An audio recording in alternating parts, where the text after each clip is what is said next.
তো আজকে সকালে হঠাৎ প্ল্যান যে মংতাং যাইব আর কি। হ্যাঁ, তো সৌরভ ভাই, রুবেল ভাই, বিজয় ভাই আর আমি, তো দেখো কেমন হয়েছে ভিউটা।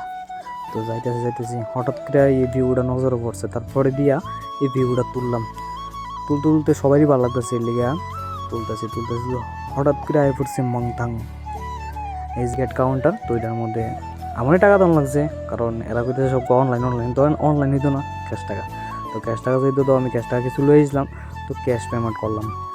আমরা আইসি 60 জন, তো 60 জনের 150 টাকা রাখছে, তো 150 টাকা দিলাম। দিয়া তারপরে দিয়া আবার রওনা দিতেছি। জায়গাটা খুবই তারপরে দিয়া আমি একটু ধ্যান দিলাম, একটু শুনো ফেসবুকে সারুম 5 হ্যাঁ সুমন সরকার। তারা প্রথমে দেখে মনে করছি ইউটিউবার নিয়ে, আমি কই না ইউটিউবার নিয়ে এমনি ব্লগ করি কইরা ছাড়ি আর কি। তারপরে দিয়া নামতাছি, নামনের ভিউটা একটু দেখো কেমন হয়েছে। তো আমি টাইমও দেখতেছি আমরা অন্ধকার হয়ে যেতেছে, কারণ শীতের দিলে মেলা তাড়াতাড়ি বাড়ি জিতিব।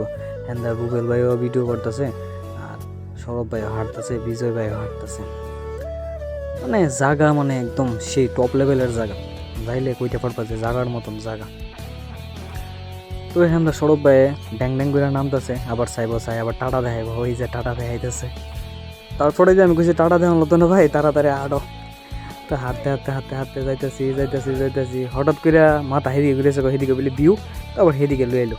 এদিকে ভিউর মধ্যে আমার হাতও দিয়ে দিয়েছে ক্যামেরাটা বলে ফটো তুলে দিতাম। তারপরে দিয়ে কয়েকটা ঢাকার চাক করে ফটো তুলে দিলাম আমরা ভাইয়েরে বিজয়রে। হেজি পোজ দিছে, মানে মায়া মমতা পোজ। হ্যাঁটা হেগুই তার ভাই কেমন পোজ দিছে, হ্যাঁ মন মতন হের ফটো তুলে দিলাম কয়েকটা বয়া। আমি টক করে বয়েছিল ফটোটি টক করে তুলে দিলাম দিয়া। তারপরে আমি কইছি ভাই হাত তুলো লাগতো না, চল সবাই তো ফটো তুলবো না। তারপরে এর ফটোটা দেখাইলাম কেমন হয়েছে, হ্যাঁ দেখলো, সবাই দেখলো, কইছে অনেক ভালো হয়েছে ফটো দিয়া। তারপরে দিয়া রুবেল ভাই এনে বইয়া রয়েছে, বইয়া একদম ফুল মজা লইতেছে, মানে একলোই 100। তারপরে বিজয় এদিকে ঘুরতেছে, সৌরভ ভাই ছায়া দেখতেছে, সৌরভ ভাই জানে কিটা দেখতেছে। মানে ভিউটা একদম টপ লেভেলের, যে যাই ভাই এই কইতে পারবা। হয়তো আমরা অনেক দেরিতে গেছি, যারা আমরা আগে গেছো অনেক সেই।